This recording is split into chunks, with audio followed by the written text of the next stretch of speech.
எல்லா வருஷத்தை போல இந்த வருஷமும் தைப்பூசத்துக்கு திருச்செந்தூருக்கு கிளம்பிட்டோம். என் தங்கச்சி அவள் ஃப்ரெண்ட்ஸு எல்லாருமா சேர்ந்து கிளம்பி போனோம். போகிற வழியில் என்னெல்லாம் நடந்துச்சு, எப்படிலாம் நடக்க முடியாமல் நடந்து ஊந்து போனோங்கிறத இந்த வீடியோவில் ஃபுல்லாக சொல்லியிருக்கேன். உங்களுக்கு இன்ட்ரெஸ்ட் இருந்தால் அந்த வீடியோ தொடர்ந்து பாருங்கள். என் தங்கச்சியோட ஃப்ரெண்ட்ஸ் எல்லாருமே என் வீட்டிலேருந்து வந்து தான் கிளம்புனாங்க. எனக்கு ரொம்ப ஹாப்பியாக இருந்துச்சு. ஏன்னா எங்கள் வீடு வந்து திருச்செந்தூர் போகிற வழியிலே விஎம் சத்திரத்தில் இருக்குது. என் தங்கச்சி பையன் தான் ரொம்ப ஆர்வமாக கிளம்புவான். நல்ல ஒரு வேல் பண்ணியிருந்தான் என் தங்கச்சி. அந்த ஒரு கம்பு இருக்குது பார்த்தீங்களா, அந்த சிலம்பம் கம்பு, சிலம்பம் கிளாஸ் போனான்னா அந்த கம்பு எடுத்து அதில் நல்ல ஒரு சில்வர் பேப்பர் வச்சு கில்ட் வச்சு சுற்றி சூப்பராக சுற்றி கொண்டு வந்துருந்தா. போன உடனே நம்ம ஊரை விட்டு கிளம்பும், பிள்ளையார் கோயிலில் சாமியை கும்பிட்டுட்டு அப்படியே திருச்செந்தூர் ரோட்டில் நடைய போட ஆரம்பிச்சாச்சு. ஏகப்பட்ட கூட்டம். இந்த வட்டி வந்து ஏகப்பட்ட கூட்டம். அதாவது நான் முதல்ல இந்த வேலை கையில் கொடுக்கும்போது டென்ஷன் ஆகிட்டே வந்தேன். இதை எவ்வளோ தரம் தூக்கிட்டு வர முடியும் அப்படின்னு சொல்லி.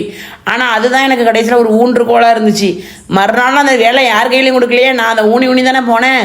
கூட்டம் இந்த மாதிரி கூட்டத்தை நான் பார்த்ததே கிடையாது. சும்மா லைனில் நின்று சாமி கும்பிடும் போது எவ்வளோ கூட்டம் இருக்கும், அப்படி கூட்டம் நடக்கும் போதே இருக்குது ரோட்டில்.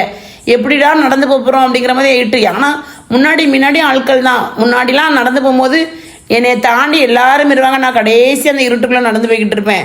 ஆனால் இந்த வாட்டி அப்படி கிடையாது. பின்னாடியும் கூட்டம் வருது, முன்னாடியும் கூட்டம் வருது, லாஸ்ட் வரைக்கும் கூட்டம் தான். திருச்செந்தூர் எண்டிங் போய் நம்ம சாமி கும்பிட்ற வரைக்கும் கூட்டம் தான். ஷார்ப்பாக 4 மணிக்கு கிளம்பிடலாம் அப்படின்னு சொல்லி பிளான் பண்ணியிருந்தோம். ஆனால் 4:45 ஆகிட்டு வீட்டிலேருந்து கிளம்பும்போது. லேசாக வெயில் இருக்க தான் செஞ்சுது. 4:45 5:45 வரைக்கும் வெயில் இருந்துக்கிட்டே தான் இருந்துச்சு. அப்புறம் தான் கொஞ்சம் கொஞ்சமாக குறைஞ்சிது. ஆனால் முதல்ல வெயிலில் வேகம் நடந்தவுடனே வேர்த்து கொட்ட ஆரம்பிச்சிட்டு எப்படா இருட்டும் அப்படிங்கிற மாதிரி ஆகிட்டு. ஆனால் எங்கள் ஊரை தாண்டி கிருஷ்ணாபுரம் தாண்டி கருங்குளத்துக்கு போயிட்டோம். நைட்டு ஒரு 8:30 மணிக்கிட்ட அங்கே போயிட்டோம். 8:30 மணி ஆகிட்டு. ரொம்ப ஊந்து தானே வந்தோம். அதனால் அங்கே போனோடனே பல்கை பார்த்தோன்னே சந்தோஷம் வந்துடும். ஏன்னா உட்காந்துரும் பார்த்தீங்களா, கால் வலிலாம் சரியான வலிக்கும் கொஞ்சம் நேரத்துக்கு. அதுக்கப்புறம் நல்லா எண்ணெய் தேய்ச்சி போகிற வழியில் ஒரு சித்தா காலேஜில் ஒரு மருந்து கொடுத்துருந்தாங்க கால் வலிக்கு தடவுதுக்காண்டி. கால் வலிக்காமல் இருக்கிறதுக்கு எப்போ என் தங்கச்சி எண்ணெய் பாட்டில் கொண்டு வருவா. நல்ல எண்ணெய் பாட்டில் எடுத்து கால் ஃபுல்லாக தேய்ச்சி விட்டுட்டா கால் வலி கொஞ்சம் நேரம் நல்லா நீவி எடுத்து விட்டுட்டோம்னா கால் வலிக்காது. அப்படி கொஞ்சம் நேரம் கால் நீட்டி ஒரு 1/2 மணி நேரம் உட்காந்துருப்போம். அப்புறம் அடிச்ச பட்டினி கிளம்ப வேண்டியதான். உட்காராமல் போயிட்டு இருந்தால் கூட போயிடலாம். உட்காந்துட்டா கதையே நடக்காது. எந்திக்கவே எனக்குலாம் மனசு வராது. உட்கார்ந்த இடத்துல நம்மளை தூங்குன்னு சொல்லிட மாட்டாங்களா, அப்படின்லாம் வரும். தூக்கமாக வரும். தூங்குற மாதிரி ஆக்ஷன்லாம் பண்ணுறாலும் இழுத்து பிடிச்சி அடித்து கொண்டு கூட்டு போயிடுவாங்க. ஆனால் என்ன, அதுக்கப்புறம் ஹாப்பியாக எதையாவது சொல்லி குடும்பம் சந்தோஷமாக இருக்கும்.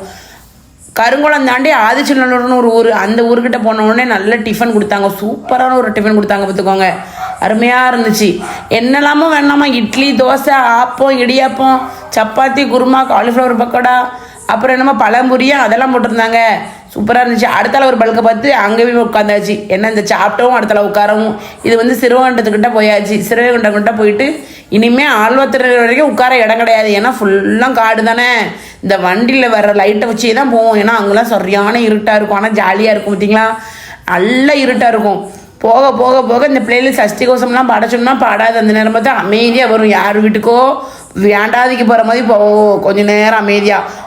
சில டீ கடைகளில் அங்கே ஸ்டூல் போட்டிருப்பாங்க. அதை பார்த்தோன்னே கொஞ்சம் ஹாப்பியாக இருக்கும். அதுலேயும் உட்காந்து எழுந்திரிச்சு சிறுவண்டம் வந்துட்டு, சிறுவண்டம் முடிஞ்ச உடனே ஆழ்வாத்தோட இறக்கி ஸ்டார்ட் பண்ணியாச்சு பயணத்தை.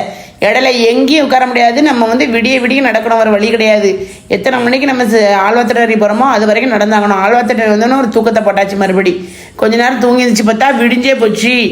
அடக்கடவுளை, நம்ம ஆழ்வாத்தோட என்றைக்கும் தூங்கினதே கிடையாது. நேராக குறும்பூரில் போய் தான் தூங்குவோம்.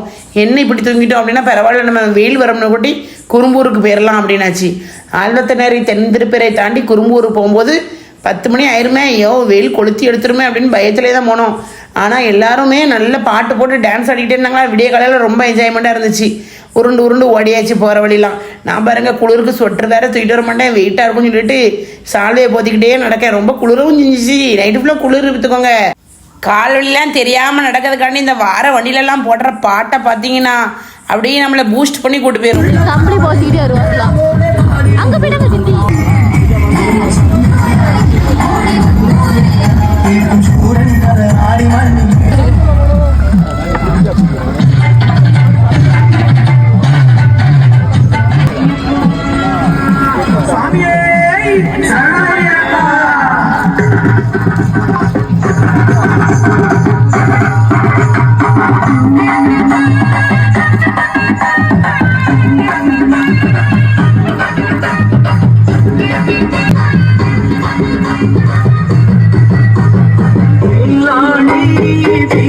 ஆழ்வார் தாண்டி இந்த தென்திருப்பிரை குறும்பூர் வழியெல்லாம் அப்படியே வயக்காடு சூப்பராக இருக்கும் பார்த்துக்கோங்க. அதுவும் விடிய காலையில் பார்க்கும்போது இந்த சூரிய வெளிச்சத்தை முன்னுக்கூட்டி இந்த வயக்காடை பார்க்கும்போது பனி விழுந்து அவ்வளோ ஒரு அழகாக இருக்கும்.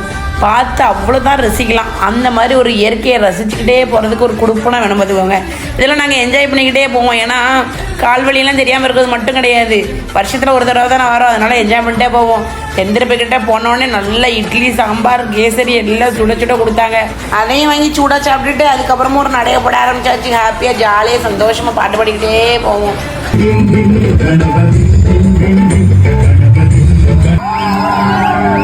சும்மா பாட்டிருக்காங்க, சொர்க்கமே என்றாலும் அந்த நம்ம ஊரை போல வருமானு. என்ன ஒரு அழகாக இருக்குது பார்த்தீங்களா? அதுவும் பஸ்ஸெல்லாம் வராமல், கார் வண்டிலாம் வராமல் இருக்கும்போது இந்த ரோட்டில் நடக்கிறதுக்கு லைட்டாக சூரிய வெளிச்சம் வந்துட்டு பார்த்தீங்களா, என்ன அழகாக இருக்குது பார்க்க பாருங்க. தென்னை மரம், அதோடு இல்லாமல் சூரியன், மக்கள்லாம் அப்படின்னு நடந்து போகிறாங்க. இயற்கையிலே கொஞ்சம் அழகு அப்படின்ற மாதிரி ரொம்ப அழகழகாக இருந்துச்சு. ரசிச்சுக்கிட்டே போனால் கால் வழியெல்லாம் தெரியவே தெரியாது. இந்த பனைமரம்லாம் எவ்வளோ ஸ்டைலாக போஸ் கொடுத்துட்டு இருப்பாங்க, ஒரு படியாக சரிஞ்சு நிற்கும். இதை பார்த்தாலே எனக்கு பயமாக இருக்கும், ஏன் இப்படி சரிஞ்சு நிற்க, ஒழுங்காக நிற்க வேண்டியதுனே அப்படின்னு.